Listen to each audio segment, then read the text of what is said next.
नमस्कार आमी शुभ्रकांती चैटार्जी आमार यूट्यूब चैनल सेलेस्टियल इनबक्से प्रथमेई आपनादेर सकलके स्वागत जानाच्छि। 2023 साल प्राय शेषेर पथे एबं आर किछुदिनेर मध्येई आमादेर नतून बछर अर्थात 2024 सालेर सूचना होते चलेছে। 2024 साले आमादेर राशिचक्रेर सप्तम राशि अर्थात तुला राशिर जातक जातिकादेर 2024 साल केमन जेते पारे आजके आमी सेई विषये किछु कथा बोलबो। प्रथमेई आमी तुला राशिर विषये आपनादेर एकटा अति संक्षिप्त धारणा देवार चेष्टा करछि। प्रथमेई बोली जे तुला राशि हच्छे आमादेर राशिचक्रेर सप्तम राशि।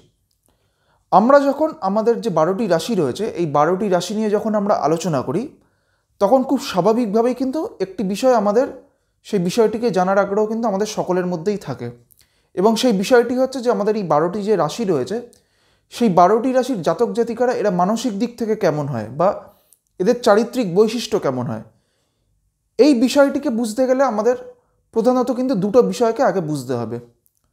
প্রথমটি হচ্ছে যে সেই নির্দিষ্ট রাশিটি প্রকৃতিগত দিক থেকে কেমন রাশি এবং দ্বিতীয়ত সেই নির্দিষ্ট রাশিটি সেটি আমাদের পঞ্চতত্ত্বের কোন তত্ত্বকে নির্দেশ করছে। এক্ষেত্রে তুলা রাশি হচ্ছে প্রকৃতিগত দিক থেকে একটি চলরাশি বা মুভেবল সাইন এবং তুলা রাশি আমাদের পঞ্চতত্ত্বের বায়ু তত্ত্বকে নির্দেশ করে, তাই তুলা রাশিকে বায়ু রাশি বলা হয়। তাই তুলা রাশি যেহেতু একাদিকে একটি চলরাশি এবং অপরদিকে তুলা রাশি হচ্ছে একটি বায়ু রাশি এবং বায়ু বা বাতাসের ধর্মই হচ্ছে বয়ে যাওয়া, বাতাস কখনো কিন্তু এক জায়গায় স্থির থাকে না। তাই তুলা রাশির জাতক জাতিকাদের মধ্যেও কিন্তু সেই জিনিসটা দেখা যায়, অর্থাৎ তুলা রাশির জাতক জাতিকাদের জীবনে কিন্তু এক জায়গায় কখনো স্থির থাকে না বা এদের জীবন কিন্তু এক জায়গায় কখনো আটকে থাকে না। তুলা রাশির জাতক জাতিকাদের জীবনে কিন্তু একটা গতি থাকে বা একটা সচলতা থাকে বা কখনো কখনো কিন্তু এদের জীবনে কিন্তু বেশ কিছু ক্ষেত্রে একাধিক পরিবর্তন হয়। এবং তুলা রাশি যেহেতু একটি বায়ু রাশি এবং বায়ু রাশির যে বৈশিষ্ট্যগুলি রয়েছে তার মধ্যে প্রধান হচ্ছে যে বায়ু রাশির জাতক জাতিকারা তারা কিন্তু একটু বেশি কোনো নির্দিষ্ট বিষয়ে কিন্তু একটু বেশি ভাবনা চিন্তা করেন অন্য রাশির জাতক জাতিকাদের তুলনায়। তাই তুলা রাশির জাতক জাতিকারাও কিন্তু একটু যে কোনো বিষয় নিয়ে কিন্তু একটু বেশি চিন্তা ভাবনা করবেন। এরপর আমি যেটা বলবো যে তুলা রাশি হচ্ছে যে তুলা রাশির অধিপতি হচ্ছে শুক্র এবং শুক্রের যে একটা ইনফ্লুয়েন্স সেটাও কিন্তু তুলা রাশির জাতক জাতিকাদের মধ্যে দেখা যায়। প্রথমেই বলি যে শুক্র মানেই হচ্ছে শৌখিনতা, যেটা কিন্তু তুলা রাশির জাতক জাতিকাদের মধ্যে দেখা যায় এবং তুলা রাশির জাতক জাতিকাদের কিন্তু একটা খুব ভালো টেস্ট থাকে এবং এর পাশাপাশি যেহেতু তুলা রাশির জাতক জাতিকাদের মধ্যে একটা শুক্রের যেহেতু ইনফ্লুয়েন্স দেখা যায় তাই তুলা রাশির জাতক জাতিকাদের মধ্যে বেশিরভাগ ক্ষেত্রেই দেখা যায় এদের মধ্যে একটা আর্টিস্টিক ট্যালেন্ট থাকবে এবং তুলা রাশির জাতক জাতিকারা এরা কিন্তু একটু স্রোতের বিপরীতে চলতে কিন্তু এরা পছন্দ করবেন। এরা সকলের থেকে কিন্তু একটু অন্য ধরনের চিন্তাভাবনা করতে এরা সেই প্রবণতা কিন্তু এদের মধ্যে থাকবে এবং সবথেকে যে বিষয়টি গুরুত্বপূর্ণ সেটা হচ্ছে তুলা রাশির জাতক জাতিকাদের জীবনে কিন্তু একটা ব্যালেন্স বা একটা সামঞ্জস্য কিন্তু সবসময় থাকে। এইবার আমি আসছি তুলা রাশির জাতক জাতিকাদের 2024 সাল কেমন যেতে পারে। প্রথমেই বলি যে যখন আমরা বার্ষিক রাশিফলের বিচার করে থাকি তখন আমাদের মূলত 5টি যে গ্রহগত অবস্থান সেই বছরে সেইটার ভিত্তিতেই কিন্তু তৈরি হয় বার্ষিক রাশিফল। সেই 5টি গ্রহ হচ্ছে মঙ্গল, বৃহস্পতি, শনি, রাহু এবং কেতু। এই 5টির যে গ্রহগত অবস্থান তার ভিত্তিতেই তৈরি হয় বার্ষিক রাশিফল। প্রথমেই আমি আসছি তুলা রাশির জাতক জাতিকাদের শারীরিক দিক থেকে 2024 সাল কেমন যেতে পারে। এই মুহূর্তে রাহু অবস্থান করছে মীন রাশির ঘরে এবং 2024 সাল পুরোটাই রাহু থাকবে কিন্তু মীন রাশির ঘরে, অর্থাৎ তুলা রাশির সাপেক্ষে ষষ্ঠ ভাব থেকে আমরা যে কোনো ধরনের রোগ ভোগ বা অসুখ বিসুখের কিন্তু বিচার করে থাকি এবং যেহেতু তুলা রাশির ক্ষেত্রে ষষ্ঠভাবে রাহু অবস্থান করবে সেই কারণে তুলা রাশির জাতক জাতিকাদের কিন্তু শারীরিক দিক থেকে নানান ধরনের কিন্তু সমস্যা এই 2024 সালে কিন্তু ফেস করতে হবে।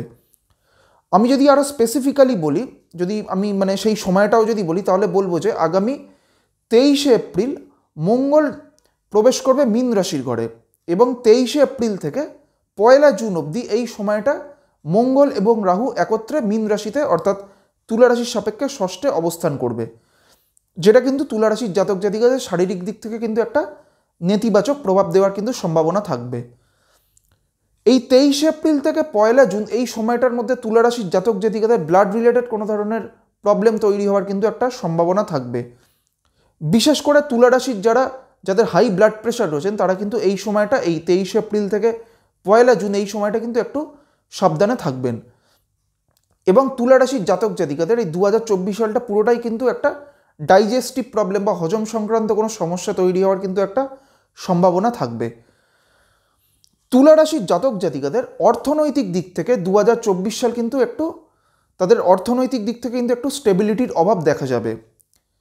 এর প্রধান কারণ হচ্ছে অর্থনৈতিক দিক থেকে আমাদের যে প্রধান যে দুটি ভাব রয়েছে, অর্থাৎ অর্থ আয়ের ভাব আমরা দ্বিতীয় ভাব থেকে দেখি এবং অর্থ ব্যয়ের ভাব সেটা আমরা দেখি দ্বাদশ ভাব থেকে। এবং তুলা রাশির দ্বিতীয় ভাব এবং তুলা রাশির দ্বাদশ ভাব এই দুটো ভাবেই কিন্তু রাহুর দৃষ্টি থাকছে।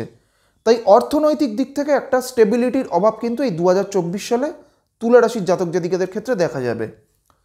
এবং যেহেতু দ্বাদশভাবে অর্থাৎ ব্যয়ভাবে রাহুর দৃষ্টি থাকবে, তাই তুলা রাশির জাতক জাতিকাদের হঠাৎ করে কোনো ধরনের বড় অঙ্কের কোনো টাকা খরচ হয়ে যাওয়ার একটা সম্ভাবনা এই 2024 সালে কিন্তু সেই সম্ভাবনা থাকবে।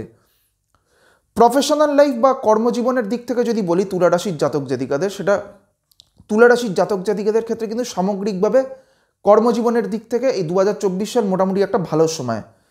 তবে কর্মজীবনের দিক থেকে সবথেকে গুরুত্বপূর্ণ বিষয় হলো, যেহেতু তুলা রাশির ক্ষেত্রে দশম ভাব অর্থাৎ কর্মভাবে যেহেতু রাহুর দৃষ্টি থাকবে, সেই কারণে তুলা রাশির জাতক জাতিকাদের তাদের কর্মক্ষেত্রে বা কর্মজীবনে একাধিক পরিবর্তন আসার কিন্তু সম্ভাবনা এই 2024 সালে থাকবে।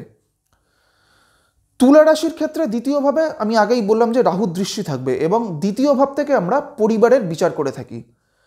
তাই পারিবারিক দিক থেকে তুলা রাশির জাতক জাতিকাদের কিন্তু বেশ কিছু ঘটনা তুলা রাশির জাতক জাতিকাদের এই 2024 সালে কিন্তু ফেস করতে হবে। বিশেষ করে যেহেতু রাহুর দৃষ্টি থাকবে দ্বিতীয়ভাবে, তাই তুলা রাশির জাতক জাতিকাদের পারিবারিক দিক থেকে কোনো পরিবর্তন কিন্তু হতে পারে এই 2024 সালে। পরিবারে কোনো ব্যক্তির অসুস্থ হয়ে পড়ারও একটা সম্ভাবনা কিন্তু থাকবে। এবং সবথেকে যেটি গুরুত্বপূর্ণ, তুলা রাশির জাতক জাতিকাদের তাদের আইনগত কোনো বিষয়ে জড়িয়ে পড়ার একটা সম্ভাবনা বা কোনো আইনত কোনো জটিলতা তৈরি হওয়া তাদের জীবনে কিন্তু সেই সম্ভাবনা তুলা রাশির জাতক জাতিকাদের ক্ষেত্রে থাকবে। এবং তুলা রাশির জাতক জাতিকাদের তাদের পারিবারিক দিক থেকে কোনো ধরনের শত্রুতা বৃদ্ধি হওয়ার সম্ভাবনাও কিন্তু থাকবে। সেই দিক থেকে তুলা রাশির জাতক জাতিকাদের একটু সাবধানে কিন্তু থাকতে হবে। তুলা রাশির যারা শিক্ষার্থীরা রয়েছেন তাদের ক্ষেত্রে কিন্তু এই 2024 সাল একটা অত্যন্ত ভালো বছর হতে চলেছে। সবশেষে এটাই বলবো, নতুন বছরের সকলের জন্য আমার আগাম শুভেচ্ছা রইল এবং সকলের জন্য এটাই প্রার্থনা করি, সকলে ভালো থাকবেন এবং সুস্থ থাকবেন এবং সকলের জীবন আরও আনন্দময় হয়ে উঠুক, এটাই প্রার্থনা করি। নমস্কার।